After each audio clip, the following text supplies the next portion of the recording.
عبدالواجد بن محمد امین کو کہ وہ آئیں اور اپنی تقریر پیش کریں۔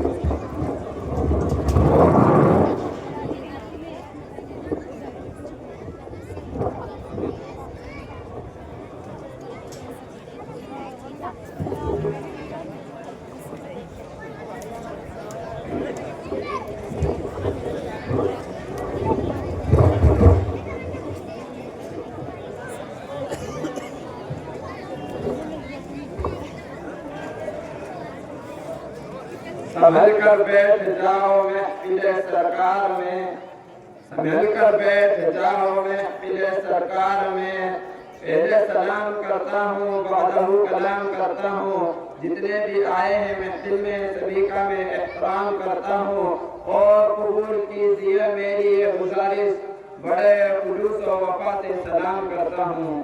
السلام علیکم ورحمۃ اللہ وبرکاتہ۔ وعلیکم السلام ورحمۃ اللہ وبرکاتہ۔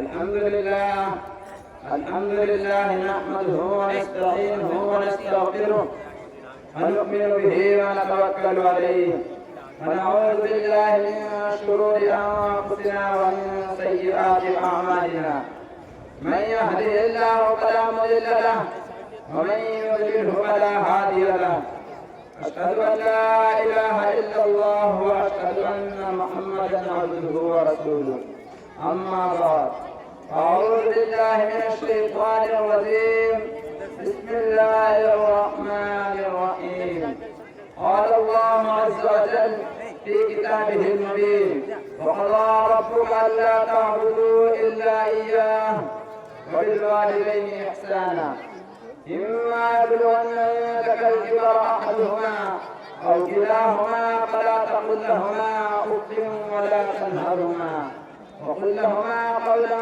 كريما واخفض لهما جناح الذل من الرحمة وقل رب ارحمهما كما ربياني صغيرا، صدق الله العظيم۔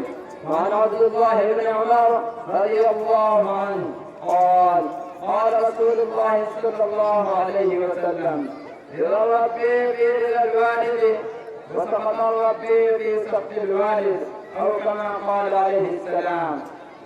سبھی کچھ ہو رہا ہے اس ترقی کے زمانے میں، سبھی کچھ ہو رہا ہے اس ترقی کے زمانے میں، مگر یہ کیا غضب ہے آدمی انسان نہیں ہوتا۔ یاد رکھے کہ یہ نصیحت ہے، یاد رکھے کہ یہ نصیحت ہے، فرض ماں باپ کی اطاعت ہے، نہ کرو ان کو تم کبھی ناخوش، ان کے قدموں کے نیچے جنت ہے۔ برادران اسلام اور واجب التکریم بزرگوں، رب کائنات کا عظیم احسان و کرم ہوا کہ مالک دو جہان نے مجھے اس پرنور اور بابرکت اجلاس میں بیٹھنے کی توفیق دی۔ اللہ اس پروگرام کو قبولیت سے نوازے، آمین۔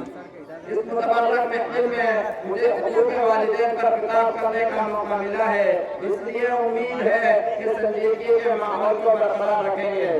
حضرات گرامی، اگر آج کے پرفتن دور میں ہم دنیا پر طائرانہ نظر ڈالیں تو یوں محسوس ہوتا ہے کہ ہر سمت سے اپنے اپنے حقوق کے مطالبہ کی صدا سنائی دیتی ہے، ہر سمت ظلم و زیادتی کا دورہ نظر آتا ہے، ایک دوسرے کے حق کو مارتا ہوا نظر آتا ہے، ہر ایک کو دوسرے سے شکایت ہے، رعایا کو بادشاہ و حاکم سے شکایت، آقا و مالک کو غلام سے شکایت، غلام و نوکر کو آقا سے شکایت، والدین کو اولاد سے شکایت، کوئی پڑوسی کا حق ادا کرنے کے لیے تیار نہیں، اولاد والدین کا حق ادا کرنے کے لیے تیار نہیں، والدین پر ظلم و زیادتی کے پہاڑ توڑے جا رہے ہیں، ان کی عزت و احترام و آداب کو پامال کیا جا رہا ہے، والدین کے ساتھ گھناؤنی اور ناپاک حرکتیں کی جا رہی ہیں۔ ہم اس ماں پر ظلم و ستم و زیادتی کی برسات کرتے ہیں جس ماں نے 9 ماہ اپنے پیٹ میں رکھا، جس ماں نے 2.5 سال تک دودھ پلایا، جس ماں نے بچے کی خاطر مصیبت برداشت کی، جس ماں نے بچے کی پریشانی کو اپنی پریشانی سمجھا۔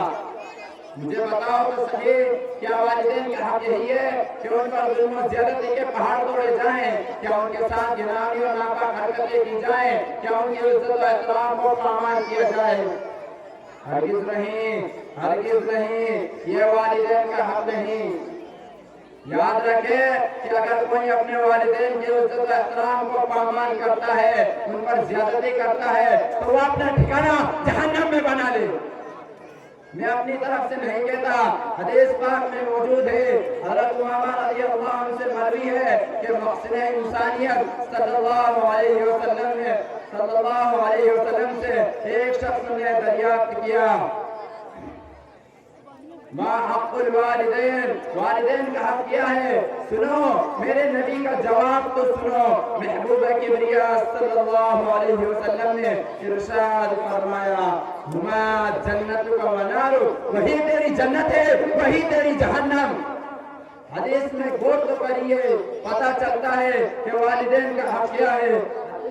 کا مطلب یہ ہے کہ اگر تم والدین کی عزت و احترام کرو گے، ان کی فرما برداری کرو گے تو جنت کے حقدار بنو گے، اور اگر ان پر ظلم و زیادتی اور برا سلوک کرو گے تو اپنا ٹھکانہ جہنم میں بنا لے۔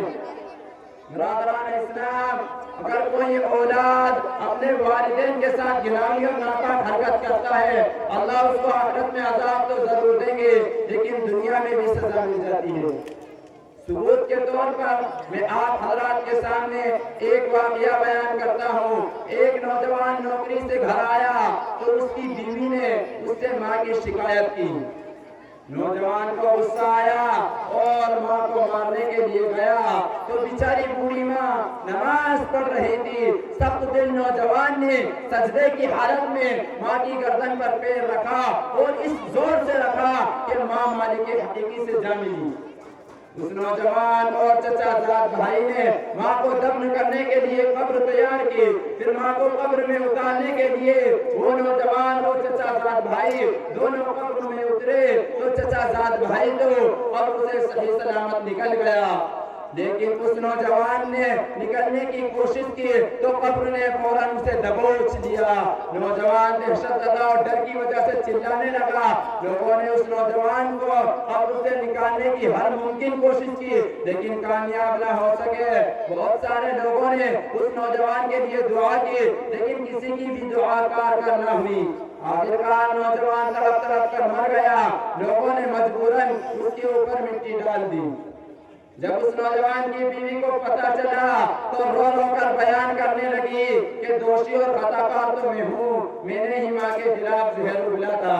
پھر سارا واقعہ بیان کیا۔ آدمی کے پاس سب کچھ ہے مگر ایک تنہا آدمیت ہی نہیں۔ برادران اسلام، اگر کوئی اولاد اپنے والدین کے ساتھ گناہی اور ناپاک حرکت کرتا ہے، ان پر زیادتی کرتا ہے، وہ اپنا ٹھکانہ جہنم میں بنا لے۔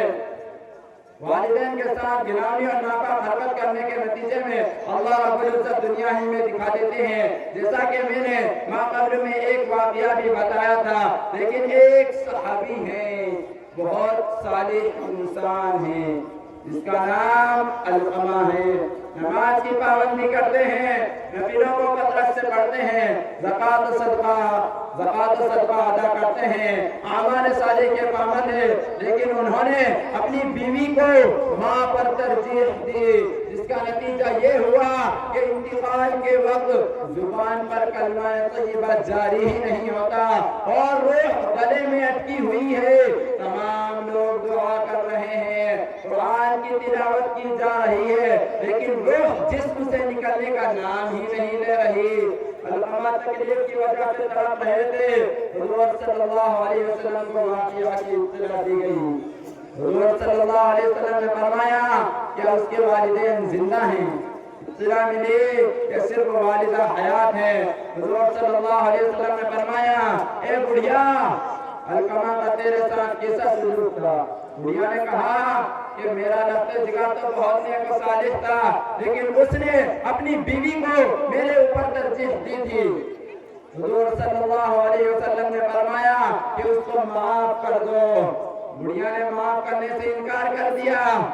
حضور صلی اللہ علیہ وسلم نے حضرت بلال رضی اللہ عنہ کو حکم دیا کہ لکڑیاں جمع کرو اور علقمہ کو اس میں زندہ جلا دو۔